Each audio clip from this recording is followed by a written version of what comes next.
अस्सलाम वालेकुम, welcome to Al Rafi computers. मैं हूं आपका teacher Mohammad Sarwar. Microsoft Excel series की आज की हमारी क्लास है जिसके अंदर हम देखेंगे कि चार्ट्स को फॉर्मेट कैसे किया जा सकता है। लास्ट वीडियो अगर आपने नहीं देखी तो उसके अंदर मैंने बड़ी डिटेल से बताया है कि उसके अंदर आप जो चार्ट के एलिमेंट्स हैं उसको कैसे डिज़ाइन कर सकते हैं। तो आज की क्लास अगर आप देख लेंगे, पूरी देखने के बाद आप अपनी मर्ज़ी का चार्ट डिज़ाइन कर सकेंगे। आप जो चार्ट आपने ड्रा किया है उसको आप फॉर्मेट तो कर ही सकेंगे, आप अपनी मर्ज़ी की उसके अंदर चीज़ें डाल के आप अपने हिसाब से अपनी प्रेजेंटेशन के लिहाज से चार्ट को मॉडिफाई कर सकेंगे। और सबसे पहले मैं यहाँ पर एक चार्ट ड्रा कर लेता हूँ और चार्ट ड्रा करने के लिए शॉर्ट की Alt F1 में प्रेस करता हूँ तो आप यहाँ पर देख सकते हैं कि एक चार्ट बन के आ जाता है। ये चार्ट है और ये चार्ट के मुख्तलिफ एलिमेंट्स हैं, इनके ऊपर मैं अपनी लास्ट क्लास में बात कर चुका हूँ। आज हम बात करेंगे इसको फॉर्मेट करने की। जैसे ही चार्ट ड्रा होता है तो आप देखते हैं कि ऊपर डिज़ाइन और फॉर्मेट के दो टैब्स हमारे पास आ जाते हैं। आज हमने इनको ही यूटिलाइज़ करना सीखना है। डिज़ाइन टैब के ऊपर तो मैं पीछे बात कर चुका हूँ, आज हम फॉर्मेटिंग के हवाले से बात करेंगे। तो वक्त ज़ाया किए बिना आज की हम क्लास का आगाज़ करते हैं।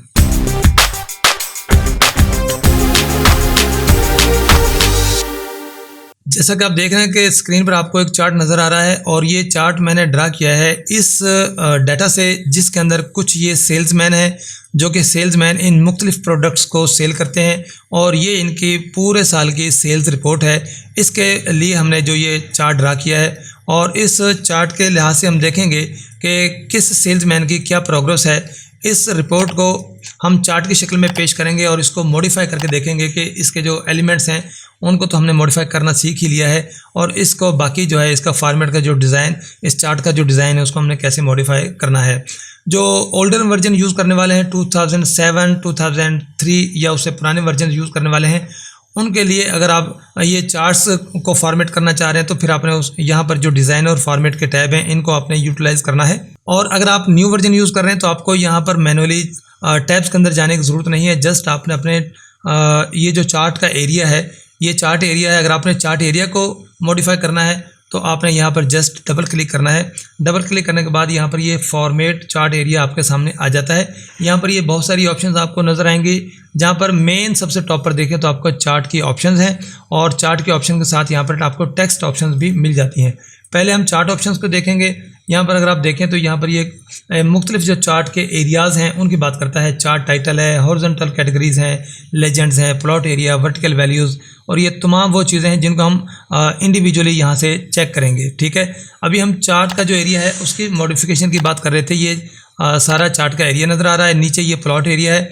तो चार्ट एरिया को हमने मॉडिफाई करना है। इसके अंदर हम फॉर्मेट के लिए इसका जो फिल है उसको चेक करते हैं। यहाँ पर ये आप देख सकते हैं कि कलर बुकेट है, तो यहाँ सॉलिड पे जैसे आप क्लिक करेंगे तो ये देखें इसके बैकग्राउंड में आपको कलर नज़र आ जाता है। इस कलर को चेंज करने के लिए आप यहाँ पर कलर की ऑप्शन मौजूद हैं, यहाँ से आप जाके यहाँ से कोई भी कलर आप यहाँ पे डाल सकते हैं। जो कलर आपको अच्छा लगे या जो आप प्रेजेंट करना चाहते हैं वो कलर आप यहाँ से यूटिलाइज़ कर सकते हैं। ठीक है, यहाँ पर ग्रेडियंट फिल्स की भी ऑप्शन मौजूद है। आप चाहें तो यहाँ पर मुख्तलिफ किस्म के कलर्स ग्रेडियंट की शेप में आप यहाँ पर डाल सकते हैं। पिक्चर की ऑप्शन मौजूद है, पिक्चर के साथ ही यहाँ पर टेक्सचर मौजूद है, तो आप यहाँ से कोई भी टेक्सचर वगैरह यहाँ से आप डाल सकते हैं। ये देखिएगा टेक्सचर के ऑप्शन यहाँ पर मौजूद है और जैसा टेक्सचर आप डालना चाहें आप यहाँ से डाल सकते हैं। इसके बाद आप देखें यहाँ ये इंसर्ट का ऑप्शन मौजूद है। यहाँ से इंसर्ट पर आप क्लिक करें तो ये आपसे पूछेगा कि बैकग्राउंड में अगर आपने कोई तस्वीर पुट करनी है तो आप यहाँ से कोई लोगो वगैरह भी लगा सकते हैं। मैं यहाँ से कोई लोगो ले लेता हूँ और मैं उस लोगो को जैसे सिलेक्शन करता हूँ, इंसर्ट करूँगा तो आप देखेंगे कि हमारे टेबल के पीछे वो लोगो इंसर्ट हो चुका है। और आप चाहें तो यहाँ से पैटर्न फिल कर सकते हैं। यहाँ पर बहुत सारे पैटर्न्स दिए गए हैं।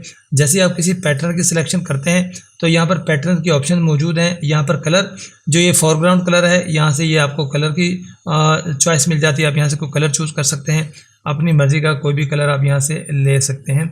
और यहाँ पर ये बैकग्राउंड कलर भी मौजूद है। बैकग्राउंड कलर के लिए मैं पहले यहाँ से डार्क कलर दिखा देता हूँ ताकि आपको बात समझ आ जाए। ये बैकग्राउंड कलर जो है आप यहाँ से येलो ले सकते हैं। ठीक है, फोरग्राउंड और बैकग्राउंड दोनों कलर्स आप यहाँ पे चेंज कर सकते हैं। बॉर्डर के भी ऑप्शन मौजूद हैं तो हम इसको यूटिलाइज नहीं करेंगे। इसके बाद ये कुछ यहाँ पर हमारे पास ऑप्शन मौजूद हैं। इफ़ेक्ट्स हैं, शेडो इफ़ेक्ट्स हैं। शेडो इफ़ेक्ट्स के अंदर आप इनकी ट्रांसपेरेंसी, साइज़, ब्लर वगैरह, एंगल वगैरह डाल सकते हैं। फ़िलहाल इसकी हमें ज़रूरत नहीं है, शेडो, एजेस वगैरह, 3D फॉर्मेट्स वगैरह। और यहाँ पर आप चाहें तो इसके साइज़ और प्रॉपर्टीज़ की वहाँ पर ऑप्शंस दी गई हैं। मैं इसको भी फ़िलहाल छोड़ देता हूँ। मैं इस चार्ट को फ़िलहाल डिलीट करने लगा हूँ। एक नया चार्ट ड्रा करते हैं। डिलीट करने के लिए आपने इसको सिलेक्ट करना है और अपने कीबोर्ड से डिलीट की को प्रेस करना है तो ये डिलीट हो जाता है। दोबारा से अपने इस डाटा को सिलेक्ट करें, Alt F1 प्रेस करके आप चार्ट यहाँ पे ड्रा कर लें। तो अब हम इसको इसके अंदर जो बाकी एलिमेंट्स हैं उनके ऊपर हम फॉर्मेट लगाएंगे। अभी हमने बात की थी चार्ट एरिया की, उसके बाद यहाँ पर देखें तो ये प्लॉट एरिया है। प्लॉट एरिया पे जब आप डबल क्लिक करेंगे तो यहाँ पर भी वो तमाम ऑप्शंस आपके पास मौजूद हैं, वो आ जाती हैं। अब देखें यहाँ पर टेक्स्ट ऑप्शन मौजूद नहीं है, क्यों कि प्लॉट जो ये चार्ट एरिया था यहाँ पर टेक्स्ट मौजूद था, हमने इसको भी फॉर्मेट करना था। लेकिन यहाँ पर अगर आप देखें तो यहाँ आपके पास वो तमाम ऑप्शंस मौजूद नहीं है, क्योंकि यहाँ पर टेक्स्ट मौजूद है ही नहीं। तो इसका बेहतरीन हल ये भी है कि आप बार बार इसको डबल क्लिक करके ओपन करने की बजाय आप इसके लिए राइट क्लिक करके भी ऑप्शन यूज़ कर सकते हैं। राइट क्लिक करें, जैसे ही आप यहाँ पर राइट क्लिक करेंगे तो यहाँ पर फॉर्मेट प्लॉट एरिया की ऑप्शन मौजूद है, ये खुल जाती है। और इससे बढ़कर एक चीज़ मैं आपको और बता दूं, जब आप यहाँ पर सबसे पहले देखें चार्ट एरिया को मैंने यहाँ पर क्लिक किया था, जैसे डबल क्लिक मैं यहाँ पर करता हूँ ये आपके पास फॉर्मेट्स की ऑप्शन आ जाती है। अब आपने बाकी जो एलिमेंट्स हैं उनको फॉर्मेट करना है तो आपको बार बार क्लोज करने की ओपन करने की ज़रूरत नहीं है। आपने सिर्फ अपने उस एलिमेंट को क्लिक करना है, जैसा कि मैंने यहाँ से प्लॉट को क्लिक किया, ये प्लॉट एरिया की फॉर्मेट्स आ गई हैं। यहाँ पर मैं एक्सिस जो कि वर्टिकल एक्सिस है इनके ऊपर क्लिक करता हूँ तो ये फॉर्मेट की एक्सिस यहाँ पर मौजूद है, ये आ जाती हैं। अभी मैं यहाँ पर जो चार्ट का टाइटल है इसकी बात करता हूँ कि इसको हम फॉर्मेट करके देखते हैं कि टेक्स्ट ऑप्शन हमारे पास मौजूद हैं। तो ये तो हमने फिल के कलर्स के ऑप्शंस को देख लिया। तो यहाँ पर अगर आप टेक्स्ट ऑप्शंस में जाएं तो यहाँ पर देखिएगा ये कुछ टेक्स्ट के फिल मौजूद हैं। यहाँ पर देखें सॉलिड फिल ब्लैक कलर है, अगर आप चाहें तो यहाँ से कलर चेंज कर सकते हैं। मैं यहाँ पर ब्लू कलर करता हूँ तो आप देखें कि जो हमारा चार्ट एरिया है उसके अंदर जितने भी कलर्स हैं वो सारे ब्लू हो जाते हैं। यहाँ पर आप ग्रेडियंट फिल, टेक्सचर फिल और ये पैटर्न फिल वगैरह ये भी डाल सकते हैं। टेक्सचर के आउटलाइन वगैरह को भी आप यूज़ कर सकते हैं। यहाँ पर आप देखें तो यहाँ पर इसके शेडोज़, रिफ्लेक्शन वगैरह दिए गए हैं। अगर आप यहाँ से किसी भी ये जो ऑप्शन रिफ्लेक्शन के हैं, ट्रांसपेरेंसी, साइज, ब्लर वगैरह, अब पहले आपने यहाँ से प्रीसेट्स को यूज़ करना है कि आप कौन सा आपको ये चाहिए। आप देख सकते हैं कि तमाम एलिमेंट्स के नीचे आपको जो है रिफ्लेक्शन नज़र आ रहे हैं और अब आप इसकी जो है ब्लर के ऑप्शन को यूज़ करके इसका ब्लर कम या ज़्यादा कर सकते हैं। ये एडवांस लेवल की और मज़ीद चीज़ें इनकी अक्सर हमें ज़रूरत नहीं होती, आप इसको ट्राई करके देख लीजिएगा। और यहाँ पर ये देखें कि टेक्स्ट की ऑप्शन मौजूद हैं। यहाँ पर आप देखें तो वर्टिकल अलाइनमेंट है, अलाइनमेंट्स के ऑप्शन मौजूद हैं आपके पास। और यहाँ पर ये देखें तो हॉरिजॉन्टल के अलाइनमेंट्स मौजूद हैं। इन चीज़ों को आप यहाँ से मॉडिफाई कर सकते हैं, ठीक है। तो दूसरा ये कि अगर आप ये चार्ट का टाइटल जो है इसको आप चेंज करना चाह रहे हैं तो आपने बस यहाँ पर क्लिक करना है, इसको एडिट के ऑप्शन में जाने की ज़रूरत नहीं है। आपने क्लिक करना है और अपने कीबोर्ड से आपने लिखना शुरू कर देना है। चूँकि ये सेल्स की रिपोर्ट थी तो मैं यहाँ पर रिपोर्ट लिख देता हूँ, रिपोर्ट्स। और ये देखें अगर यहाँ पर आप देखते हैं तो फार्मूला बार के अंदर आपको ये टेक्स्ट नज़र आ रहा है। तो रिपोर्ट्स लिखने के बाद मैं जैसे ही एंटर करता हूँ तो ये देखिए यहाँ पर ये एडिट हो जाता है। अगर आप चाहते हैं कि जो हमारा पीछे डाटा दिया था इसका जो हेडर यहाँ पर मैंने यूज़ किया है सेल्स रिपोर्ट 2020, अगर आप चाहते हैं कि ये टेक्स्ट यहाँ पर आए तो आपने क्या करना है, इसको सिलेक्ट करना है। सिलेक्ट करने के लिए आपने अपने कीबोर्ड से इक्वल का सिंबल प्रेस करना है कि इसको मैंने इक्वल करना है किसके, ये वाला जो कॉलम है, सॉरी ये जो रो है, इसको मैंने सिलेक्ट करके ये जो कि एक मर्ज्ड सेल है इसको सिलेक्ट करके मैंने जैसे एंटर प्रेस करना है तो यहाँ वाला जो भी टेक्स्ट है वो आपके यहाँ पर मौजूद है, आ जाता है, ठीक है। अब हम चलते हैं इसके दूसरी ऑप्शन की तरफ।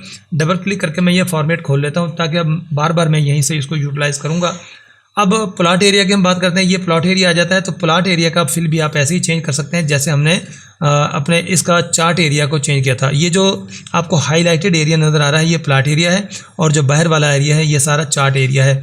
प्लॉट एरिया के अंदर आप इसका फिल भी डाल सकते हैं। ये जैसे मैं यहाँ पर क्लिक किया ये देखिएगा कि यहाँ इसका कलर चेंज हो जाता है। आप चाहें तो यहाँ पे अपनी मर्ज़ी से इस कलर को भी लाइट कर सकते हैं, चेंज कर सकते हैं। येलो कलर ले लें, आप यहाँ से ग्रीन कलर ले लें या यहाँ से अपनी मर्ज़ी का कोई भी कलर आप यूटिलाइज़ कर सकते हैं।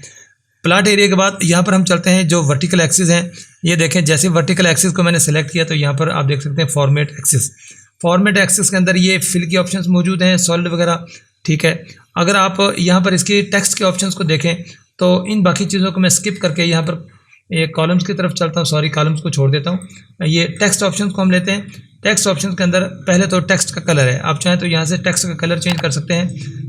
पहले जो हमने किया था हमने चार्ट एरिया के सारे कलर्स को चेंज एक साथ किया था चूँकि सारा एक चार्ट एरिया के अंदर मौजूद है। अब अगर आप चाहें तो इस जो वर्टिकल एक्सिस हैं इसके जो टेक्स्ट कलर्स हैं उनको आप अपनी मर्ज़ी से यहाँ से चेंज कर सकते हैं। मैं यहाँ पर ब्लू कलर चूज़ करता हूँ तो आप देखें कि यहाँ का जो कलर है वो चेंज हो चुका है।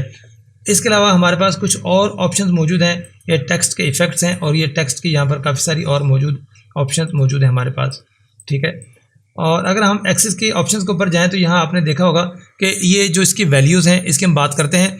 यहाँ पर जो मिनिमम वैल्यू है वो 0 है और मैक्सिमम जो है वो 7 लाख है। अब मैं यहाँ से इसकी मिनिमम वैल्यू भी चेंज कर सकता हूँ। मैं चाहता हूँ कि कम से कम जो वैल्यू है वो 10,000 हो। 10,000 से ये स्टार्ट करें तो आप देखेंगे जैसे मैं यहाँ से मूव करूँगा, ये जहाँ 0 लिखा है यहाँ पर, अब मैं नीचे मैक्सिमम की तरफ जैसे क्लिक करता हूँ, देखें यहाँ पर मिनिमम हमारी जो 10,000 आ चुकी है। अब ये जो 7 लाख और 10,000 की जो हमारे पास हाईएस्ट वैल्यू है, मैं इसको यहाँ से चेंज करके मैं क्या कर देता हूँ, मैं यहाँ पर 5 लाख कर देता हूँ। जैसे मैं यहाँ पर इसको सिलेक्ट करूँगा तो आप देखें कि ये हमारे पास वैल्यूज़ जो हैं ये चेंज हो चुकी हैं। अब मैं Ctrl+Z करके पुरानी वैल्यूज़ ही छोड़ देता हूँ, चूँकि मैं या फिर इसको रीसेट कर देता हूँ, जैसे कि नॉर्मली ये था अपनी उन्हीं वैल्यूज़ के अंदर आ जाता है। अब अगर आप देखें तो यहाँ पर ये जो है इसका ये 1 लाख के डिफरेंस से जो है ना इसका फासला यहाँ पर मौजूद है। आप चाहें तो ये जो यूनिट्स हैं इनको आप चेंज कर सकते हैं। ये 1 लाख है, आप इसको 1,50,000 इसके साथ भी आप इसको चेंज कर सकते हैं। तो अब देखें कि इनका जो मेजर इंटरवल है 1,50,000, 3 लाख, 4 लाख एंड 50, 1,50,000 के इंटरवल से ये चीज़ें आपको नज़र आ रही हैं। अगर आप ये इंटरवल जो है इसको आप 50,000 कर दें, 50,000 करके और जैसे आप इसको साइड पे क्लिक करेंगे तो ये देखें कि ये आपके पास वैल्यूज़ ज़्यादा आ जाती हैं और इनके जो इंटरवल्स हैं वो कम हो जाते हैं। आप इसको अपनी मर्ज़ी के मुताबिक भी चेंज कर सकते हैं। इसके बाद अगर हम आगे चलें तो आप यहाँ देख सकते हैं कि जो डिस्प्ले यूनिट्स हैं ये आप देख सकते हैं कि 6,50,000 ये वैल्यूज़ शो कर रहा है। आप इसको यूनिट्स इसके चेंज करना चाहते हैं तो आप यहाँ से कर सकते हैं। ये देखें ये थाउजेंड्स हैं, आप इसको थाउजेंड्स में ले सकते हैं कि ये क्या दिखा रहा है 6,500 हंड्रेड्स, 6,000 हंड्रेड्स, ये मुख्तलिफ तरह के, ये 500 हंड्रेड्स, ठीक है। अब इसको अगर आप थाउजेंड में यहाँ पर लेंगे तो ये कुछ और तरीके से आपको दिखाएगा। ये आप देख सकते हैं कि 50,000, 100,000, 150,000, इस तरीके से आप इसके यूनिट्स को भी चेंज कर सकते हैं। अब हम चलते हैं इसके जो वर्टिकल हॉरिजॉन्टल एक्सिस हैं इसकी तरफ बात करते हैं। तो फॉर्मेट एक्सिस पे अगर आप आएँ तो यहाँ पर ये फिल के ऑप्शन मौजूद हैं। यहाँ से जैसे कि हमने बाकी फिल के ऑप्शन यूज़ किए हैं, आप यहाँ से फिल चेंज कर सकते हैं। आप अगर चाहें तो यहाँ पर टेक्स्ट के ऑप्शन मौजूद हैं, टेक्स्ट के कलर्स वगैरह चेंज कर सकते हैं। पहले यहाँ पर ब्लू कलर है, लास्ट में हमने ये डार्क ब्लू यूज़ किया। अब आप चाहें तो यहाँ से इसका रेड कलर यूज़ करके देखते हैं तो देखिए कि यहाँ जो कैटेगरीज हैं उसके हमने कलर्स को चेंज कर दिया है। इसके बाद हम चलेंगे यहाँ पर लेजेंड्स की तरफ। जैसे हम लेजेंड्स को सिलेक्ट करते हैं तो लेजेंड ऑप्शंस हमारे पास मौजूद हैं। यहाँ पर टेक्स्ट के जो फिल हैं वो कलर आ जाते हैं और इसके यहाँ पर इसके फॉर्मेट्स वगैरह, इसके शेडोज़ वगैरह सारे आ जाते हैं, ठीक है। और ये कलर्स मौजूद हैं। इसके बाद हम चलते हैं यहाँ पर जो ये बार्स मौजूद हैं, हमारी जो सीरीज़ है, किसी भी सीरीज़ को अगर आप देखें जैसे सिलेक्ट करते हैं तो यहाँ पर हम फिल की तरफ चलते हैं तो इसका आप सिलेक्ट करके कलर चूज़ कर सकते हैं। वैसे आप यहाँ पर जो ये डिज़ाइन टैब दिए हुए हैं यहाँ से भी आप इसके कलर फॉर्मेट में जाएं और ये फिल शेप्स दी हुई हैं, यहाँ से भी इसका कोई भी कलर आप चाहें तो वो चेंज कर सकते हैं। लेकिन मैं आपको यहाँ से जो हमारे पास ये फॉर्मेट के ऑप्शन मौजूद है यहाँ जाएंगे और यहाँ पर सॉलिड फिल को सिलेक्ट करेंगे। जैसे सॉलिड फिल को किया तो ये देखें आपका ये जो कलर है ये यहाँ पर चेंज हो जाता है। अगर आप यहाँ से करेंगे तो कुछ इस तरीके से होगा। ये जैसे मैंने एक सीरीज़ को क्लिक किया तो ये देखें ये जो ब्लू कलर की सीरीज़ है वो सारी यहाँ पर सिलेक्शन इनकी हो चुकी है। अब यहाँ से मैं इसका सॉलिड कलर जो है वो चेंज कर देता हूँ, इसको मैं रेड कलर कर देता हूँ ताकि परमानेंट हो जाए। आप इसको कुछ और भी कर सकते हैं कि अगर आप चाहें तो इसके अंदर कुछ शेप्स वगैरह या कोई लोगो वगैरह इसके अंदर आप डालना चाहें तो आप वो भी डाल सकते हैं। उसके लिए आपने क्या करना है कि अपने इंसर्ट टैब के अंदर जाना है। इंसर्ट टैब के अंदर से आपने यहाँ से किसी भी शेप को लेना है। फॉर एग्जांपल मैं यहाँ से एक एरो ले लेता हूँ। एरो लेने के बाद मैं यहाँ पर इसका कलर भी चेंज कर देता हूँ, साइज़ थोड़ा छोटा कर लूँ ताकि इसके अंदर ये फिट हो सके। इसका कलर वगैरह अगर आप चेंज करना चाहते हैं तो कर लें। मैं इसको ये वाला कलर दे देता हूँ। इसको आपने कॉपी करना है Ctrl+C और जिस सीरीज़ के अंदर आप लाना चाहते हैं उसके ऊपर रख के उसको सिलेक्ट करके आपने Ctrl+V से पेस्ट कर देना है। तो आप देख सकते हैं कि यहाँ पर ये चेंज हो चुका है। आप इसको चेंज करने के बाद भी इसके कलर्स वगैरह चेंज कर सकते हैं। तो ये थी आज की इसके जो चार्ट्स के फॉर्मेटिंग है उसके वाले से। अगर इसमें कोई चीज़ आपकी मिसिंग हो, कोई बात समझ ना आई हो तो आप वो मेरे से पूछ सकते हैं। मैं आपको इंशाल्लाह जो है इसको मैं नन कर देता हूँ, फिल कलर नन, ताकि ये आपको जो नीचे नाम वगैरह दिए हुए हैं ये आप इजीली पढ़ सकें, जो लेजेंड्स वगैरह यहाँ पर मौजूद हैं। तो अगर कोई आपका क्वेश्चन है तो आप कमेंट सेक्शन में पूछिएगा। और इंशाल्लाह हम मिलेंगे अपने नेक्स्ट क्लास में किसी एडवांस चीज़ के साथ जो मैं आपको एक्सेल के हवाले से इंशाल्लाह सिखाना चाहूँगा। तो नेक्स्ट क्लास तक के लिए इजाज़त दीजिए। अल्लाह हाफिज़।